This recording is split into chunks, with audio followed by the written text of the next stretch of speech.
Audio Jungle.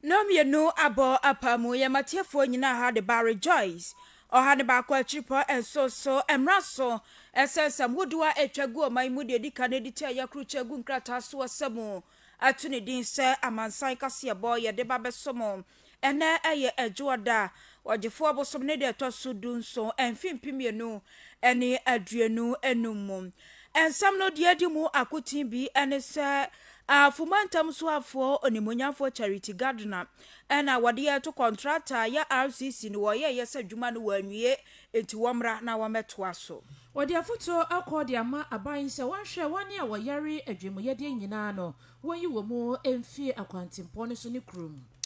Now, one from so Ghana Registered Nurses and Midwives Association, and a woman day to a by no any musa and Crawford woman appointment in your Jumaya, yes, say a 2 a baby ye a chino, a nurse for the year, one for one more income. Sanso now in Jushemwa, a Fibono East, Mantemo, Ababetoja, HMO. Wamaya yetimu enipa beye ohamuchichemo adrosia egusua eyisu bidie enentena eho behia se ebedwadua enua bebre ensem binebu kawe huni yade somo samansan nyina kasiebo efri sabre ya ekopem se no miesa ebebo dwuma ko bi adaroma na wiei ya transia ya bekenka sam no ede amount mem for community cooperative credit union limited maku etayache nana usu kente Kemslo company limited shati hair glove oil and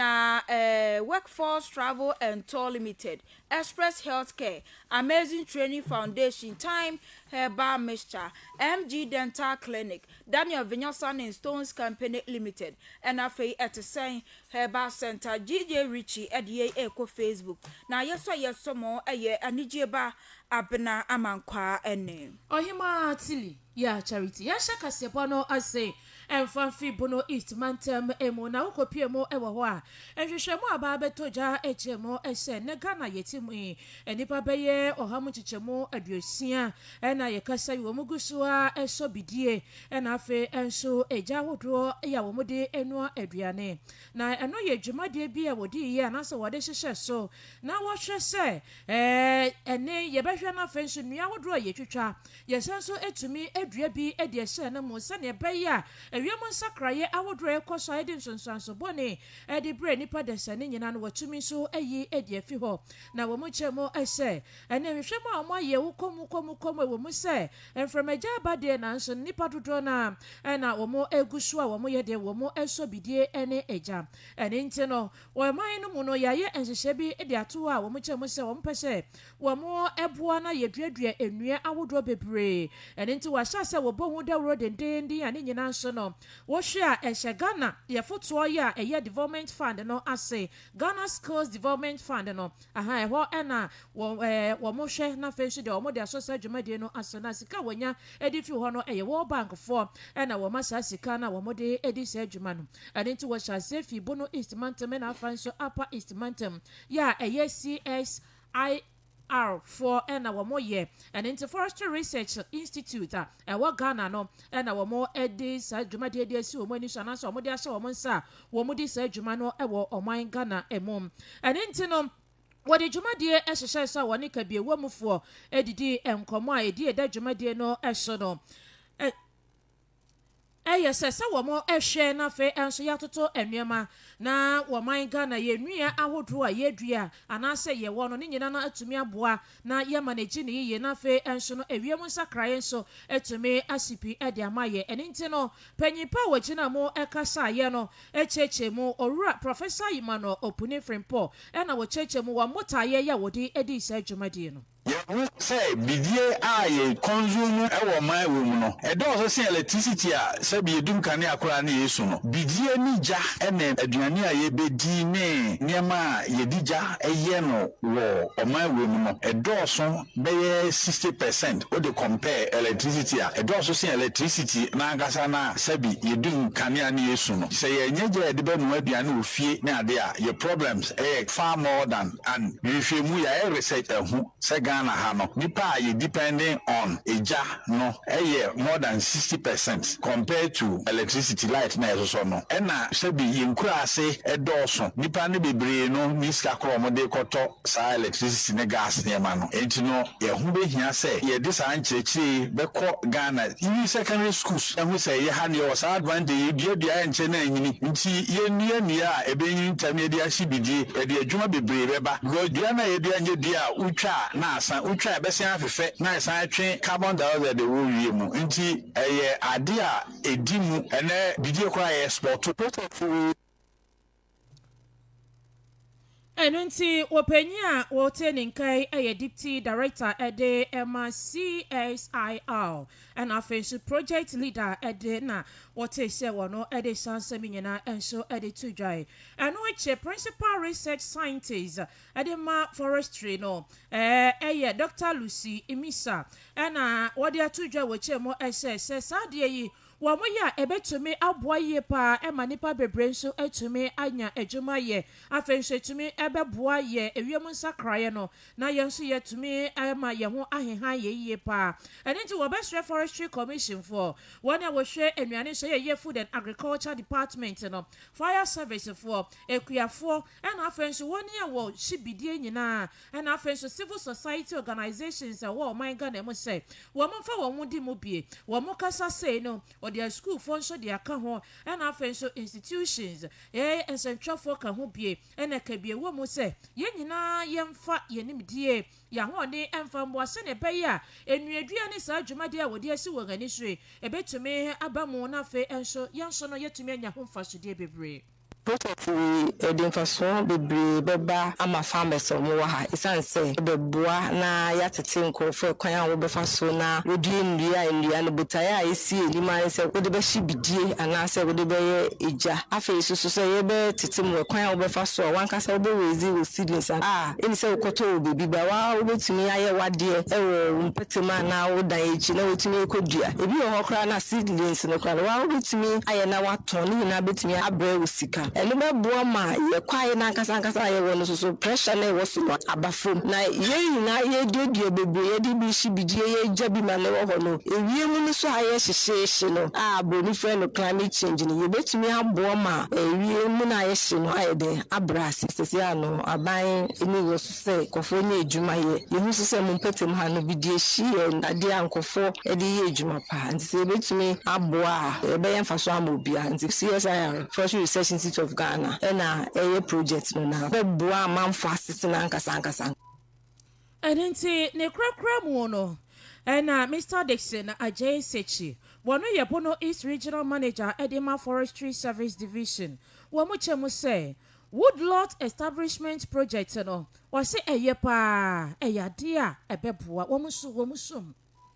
Dom se nananum ne ntimamufo ehu se sebe first no na kwaye no hammo na sebe ese ode to first no anu brase nti na ejuma de edi no aboa ma for example green Ghana ba yese ama abusafo no asomu Ghana fo no kanka brist fo asomu dimpa edudu Ghana ma mu dia dan se abusafo no ebeje ne boom nti ama awareness no nyime kaka awareness na akriti na ni se awareness kaka se part of us na yekoso na nua na kakra na yedua no yebo ho ban na environment no so sebe yesan bo ho ban free ahihye ho because we dua na we no tete ne yie kora na se oja so be hye no na se ya blagu nti da bo na education na be koso aye na no so yintimi mu mfiri mo na be boaye na ya boda wo no Mr. Dixon Ajay Sechi Ayabono East Regional Manager Edema Forestry Service Division na jumadie no edia edaso ayetuo sustainable small scale woodlot management for bioenergy and rural livelihood empowerment. Techumai and odesheshe so. Ya toa kasiebɔ ne so akɔnsɛm foforɔ mu na wɔgyefo abosom ya ne da ɛtɔso edu ɛna kyerɛ sɛ nkrata free aban wɔ no mo ɛba yɛ kyerɛ sɛ wɔn ayɛma wɔn appointment sɛ wɔn nkonko yɛ adwuma abatoɔ akyi no saa appointment ne nyinaa no wɔn agye afiri wɔn nsɛm na ɛno ɛna aka ho bie Ghana Registered Nurses and Midwives Association wɔn nso ɛde ato dwa ɛkyerɛ sɛ saa nkrata yɛ aban de ba abɔnten so yi sɛ kɔba ne saa sɛ wɔn ayɛma appointment ne nyinaa no wɔn ɛsɛ no de anakyɛ sɛ anɛɛsefoɔ bi no mo nso so wɔ hɔ no ma yɛto aba wie yɛ no wɔn nso yɛ fɔm adwuma ma wɔn akɔyɛ adwuma na ɛyɛ madam perpetua ofori ampofo wɔn ɛna wɔda ekuo yi ano na wɔkyɛ sɛ anɛɛsefoɔ a yɛposti wɔn so wɔn nkɔyɛ adwuma nyinaa wɔn nimude a wɔn akɔyɛ adwuma de asom wɔn man no enti saa bere no yɛsɛ wɔn ayɛ fɔm adwuma mu abato akyi nyinaa no yɛgye wɔn appointment afiri wɔn nsɛm de a ɛne anɛɛsefoɔ no wɔn nyi wɔn ɛmfa mfiri mu. We are requesting government to exempt nurses and midwives from this directive because already our nurse-patient ratios are very high. We don't have enough nurses in various places or various health facilities to provide the care that is required. And we are also faced with the challenge of some of our colleagues emigrating for greener pastures elsewhere. And these nurses who were recently recruited have been home, if you remember, for close to 4 years before the recent recruitment happened. So we feel that if there's any investigation to be done, all well and good, but let them continue to do their work. Enti wasa nursefoɔ no ebi ni hɔ no mo ohwɛ anursefoɔ asabre ye fa wɔn na wɔn atena fie kura be ye mfie nan ansa na ye bie portal na tuma mo so akwa adwuma bia ya asabre ye fa bi ma wɔn ayi adwuma nto so obesere ɛte sɛ wɔn a ye fa wɔn adwuma mu abato akyi no saban no eyi wɔn a wɔnyi nursefoɔ ni fa mfiri na nursefoɔ ne nkasa mpo no wɔn enso enipa yɛte ne nkan ɛyɛ madam perpetua ofori ampofo no ɛna Ghana Registered Nurses and Midwives Association wɔyɛ opani a wɔda ano. Yagoswa enyina mo wo apomodimo ensemo. Deputy Communications Director Edema Mental Health Authority Dr. Josephine Styles Dako ena wode afuto ediama Ghana boy eni kabie we mo se wo mo apa wonya wo modwimo eka wo mo a wo mo nenam kwante kromu eni nam kwan ho obekọ anajo na ebi no mo asese kete na wo mo eda no wo che mo se wo mo nhwe na wo mo mfa enhye nto akwan mo se ne beya o mbetumi yi sankromfo nyina so edi afi ho wo che mo se sankromfo nyina so wo mo hia wodo e wo se yadwe ne yeni ekọ mo ho se ne beya wo mo so wo mo asetena betumi akoyie edi ama wo mo wo de dwumade bi de ahyehye so dwumade no wo che mo se show your love campaign e na wo mo gusua ya wo de sa adesade yi enso edi ama abai no na wo che mo se sankromfo isa no wo mo de wo mo edi ba wo mo ahye ye ho se ya eya na enkromfo bi wo ho a wo mo eboa nipa sitina mu ensemo amonso tumi ba ho eni nteba ne sana omo hwe bebo sankrofo ye no echi nso no wo mo sesi omo ema hwe wo mo ema wo mo eduro etwiti wo mo kama ema bi kra eboa ema omo hu wo mo akire kwan bebi a wo fi sanse wonim se dodo na ye ye hu wo mo ntinso no bia na omfi krom ho ofi chi no waba bedru bebi a waba bedru no eno san eboa mo hu no wo mo enchire ehu wo mo busiafo ema wo mo beje wo mo eni nti wo susu se yetu sa na mo na eno betumi aboa ye pa na fe enso no atumi aboa wona wo mo so ewa adwumka yade no wo mo asitene mu. The Mental Health Authority is responsible for mental health in Ghana. So yes, persons with mental illness who are on the streets, yes, they are also a priority to the authority. There is work being done. Obviously, we still see people on the street. So as I said, there's a lot being done, but there's also a lot that we still need to do. The Mental Health Authority, as I said, through its 3 main facilities in Ghana, attend to mentally ill persons. For example, if someone has mental illness and they end up on the streets, if they are brought into any of the mental health facilities, they are cared for. There are social workers who are attached to these facilities to help trace their families and all that, because we know that these people can move far away from where they actually are situated. So we treat them first, and then we trace their family. We try to reintegrate them into society. The Mental Health Authority has programs that I know, you know, some of them. In the past, the authority has gone out to actually get some of these people from the streets, bring them into the facilities, treat them, rehabilitate them. So this is still ongoing, even though it's a small scale, again, because of the funding. And indeed, there was a Shannon son say, and nipa numia wubeshia womono, woman ganemono, mobako, or how a emotion so. Na and what channel no dear to Jawachemo essay. Obeslada, here na yi monotos, ye papa, a ye mo, ye chichi wamo, wabinya jimo car, nasa jimo yadia crape, not a says, the winner you see Jojo Sandy Pano, a yana ya say for me pa. Was a young come I want to say, Saya dear ya jimo yadiano, when brew will be so. Obia be to me and your saya diano, and into the young shannon so say, Yamma sancro for you know, were more upon and ye here, dear son, ye pay ya, ye bet to me a cross sancro for name of a yimu, and your trinity, ye for son say, was so a bit to me at all. Mental Health Authority, through this campaign, is reminding all Ghanaians that mental illness can affect anyone at all, and therefore we should fight stigma. We shouldn't discriminate. We should rather include and support persons living with mental illness, so that together we would make Ghana a place where mental health is prioritized. And indeed, 1 year what's in Kay. Wopenia enya ebano apomudimo ensemwa 1 year owo adwemo yade no wono kasamafo abedi etire. Deputy Communications Director, Mental Health Authority, Dr. Josephine Stars Dako, and our turning K.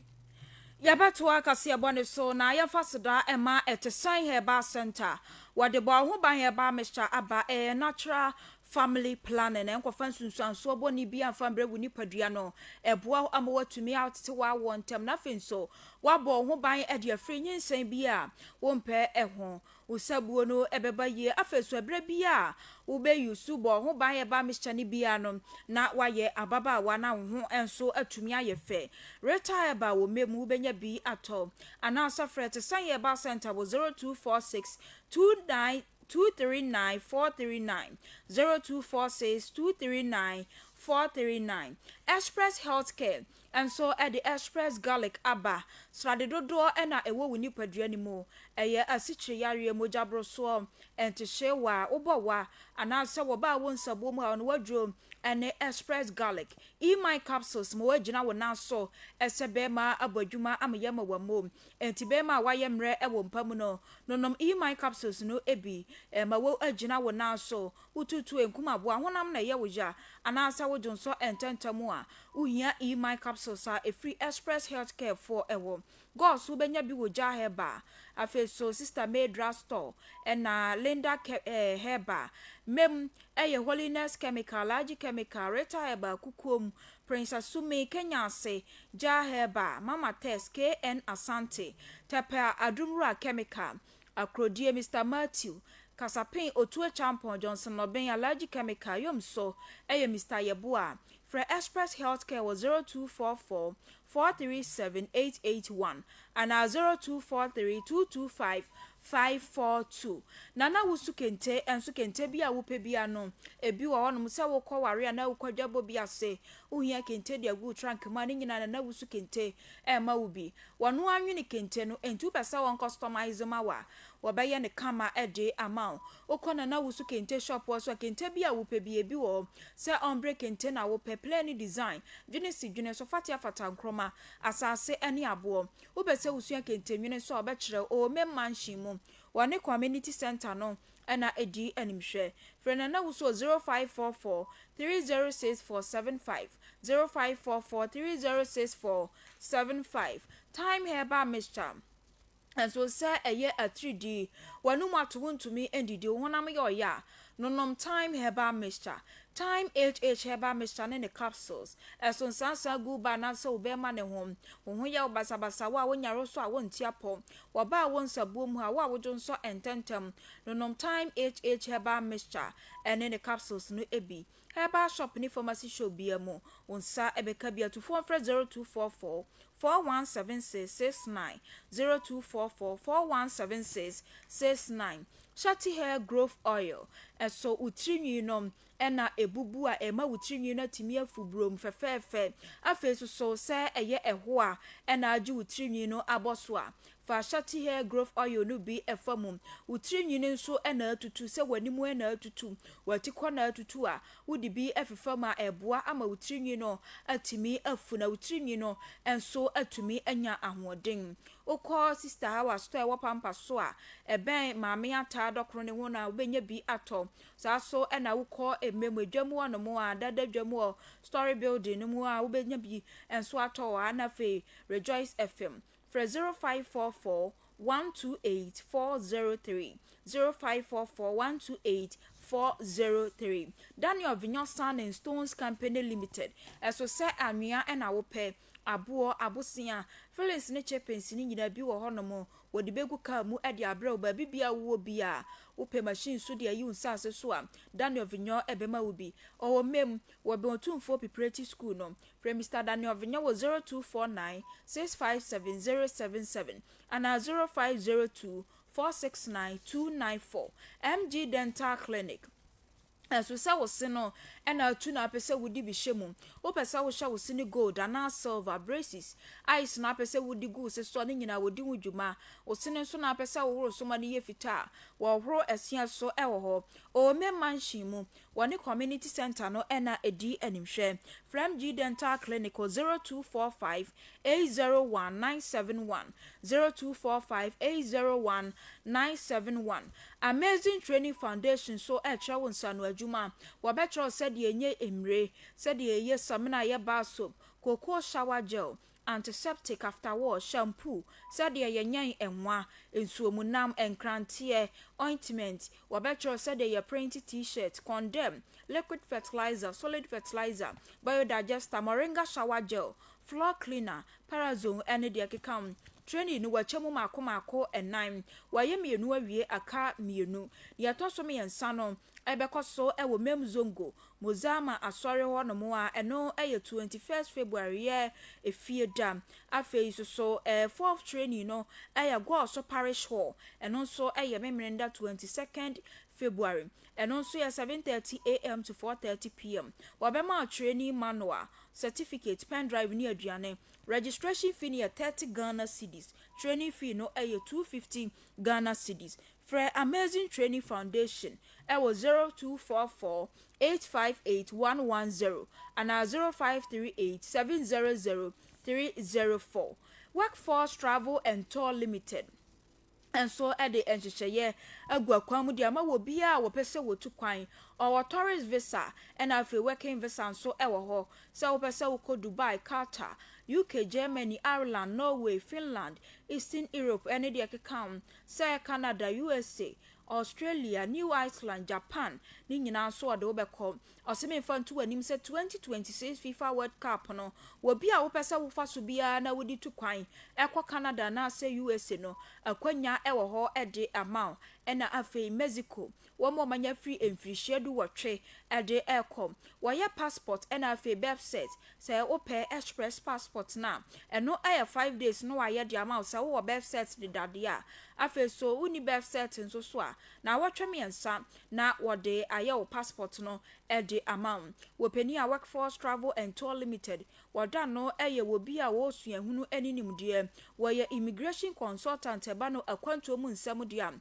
wa bini wo mu ye pa wo ye dwuma ewo UK ena afei so Canada nyamisuro ene ahobrase enso ewo ni mo enti wo de wo mo kwobon sha wo mo a no fa wuntu kwan a enya de a wo benu hu da biara da Ogwasu Isa Plaza, one Central Church of Pentecost, ne di animhwe. For Workforce Travel and Tour Limited in Penny 4, ewo 0536 739040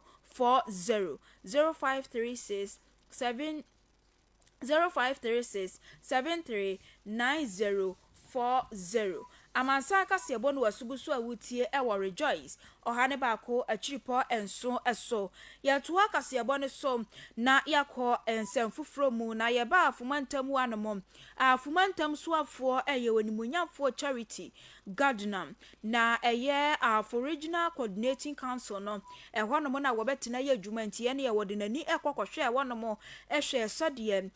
dwumadie no etie na afeso sade dan ni mu ankasankasa ensoso etie na wakoye no wo kyerese sade wonya ne nteye no enya saa na etie eye RCC no dwumadie a womudi wo honom no NCP na ensoso amanfo bekaye a eye ahini mebosom ne de toso aduenu nkron fimpimienu ne aduenu enan mu ena mampani dada na adanko akufu ado wode apaso kafefe eba betwa mu ese RCC no wo seye ene yenya RCC ntie ne na kyese ne foforo eno no na wo kyerese wode nani kokohwe mu a wokoni na mu kohwe ye no wahu se ne yema bi etosini ewo honom wo hwe fam honom atase ni bi kura mpo afe ne sia yenye ne hwe ebi wo kra so apono esese wo mu disisie ene yenkane ya wonsam so akwakoye buachi bidin ewo honom enti wode to contractor RCC no wo ye no anim se adwuma no wonwie ye enti wo